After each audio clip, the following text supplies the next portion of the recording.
Yo, what's up YouTube? I'm Max, and this is my affirmation video from a book I've been copying called The Power of Now by Eckhart Tolle. And like I said, this is my affirmation video, so it's just one take. And I basically written the book here verbatim, and I'm just gonna go ahead and read it. And this is accessing the power of now. A moment ago, when you talked about the eternal present and the unreality of the past and future, I found myself looking at the tree outside the window. I had looked at it a few times before, but this time it was different.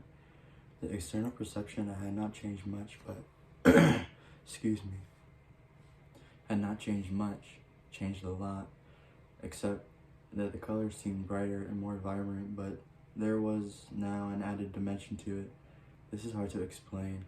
I don't know how, but I was aware of that tree, and it was an inner spirit, if you like. And somehow I was a part of that. I realized now that I hadn't truly seen the tree before, just as a flat, dead image of it. When I looked at the tree now, some of the awareness is still present, but I can feel it slipping away. You see, experiences as always is receding into the past, and can something like this ever be more than a fleeting glimpse? You were free of time for a moment, you moved into the now, and therefore perceived. The tree without the screen of the mind, the awareness of being became part of your perception, with the timeless dimension, a different kind of knowing that does not kill the spirit that lives within every creature and everything. A knowing that does not destroy the sacredness and the mystery of life, but contains a deep and love reverence for all that is. A knowing of which the mind knows nothing. The mind cannot know the tree, it can only know the facts or information about the tree. My mind cannot know you, it only labels judgments, facts, and opinions about you. Being alone knows directly. There's a place for a mind and the mind knowledge. It is the practical realm of day-to-day living. However, when it takes over all aspects of your life, including your relationships with other human beings, and then in this nature becomes a monstrous parasite that is left unchecked, may well end up killing all life on the planet and finally itself by killing its host. You have a glimpse of how the timeless can transform your perceptions, but an experience is not enough. And no matter how beautiful or profound, what is needed and what is concerned with the permanent shift in consciousness, so break the old pattern of present moment denial and present moment resistance. Make it a practice to withdraw attention from the past and future whenever they are not needed. Step out into the time dimension as much as possible in everyday life. If you find it hard to enter now directly, start by observing the habitual tendency of your mind to want to escape from the now. You'll observe that the future is usually imagined as either better or worse from the present. If the imagined future is better, it gives you hope or pleasure or anticipation. If it is worse, it creates anxiety. Both are illusionary. Without self-observation, more presence comes into your life automatically.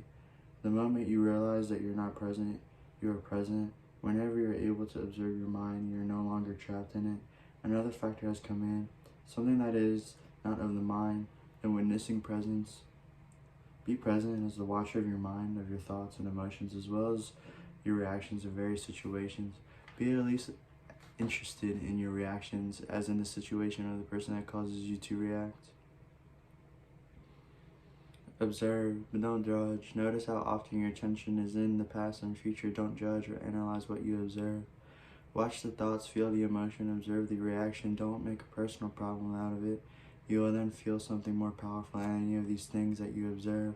The still observing presence itself behind the content of your mind, the silent watcher.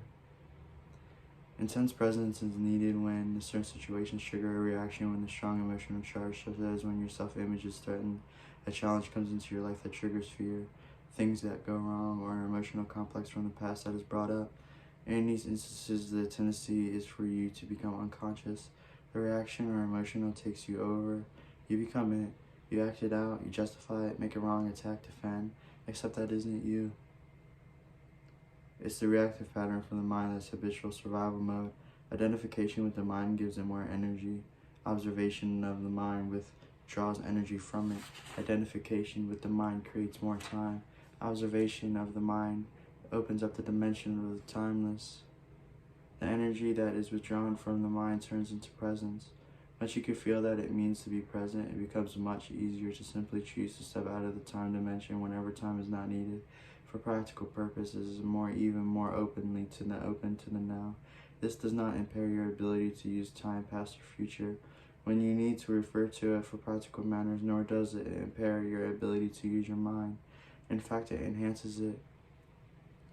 When you do use your mind, it will be sharper and more focused. This was Accessing the Power of Now by Eckhart Tolle in the book Power of Now.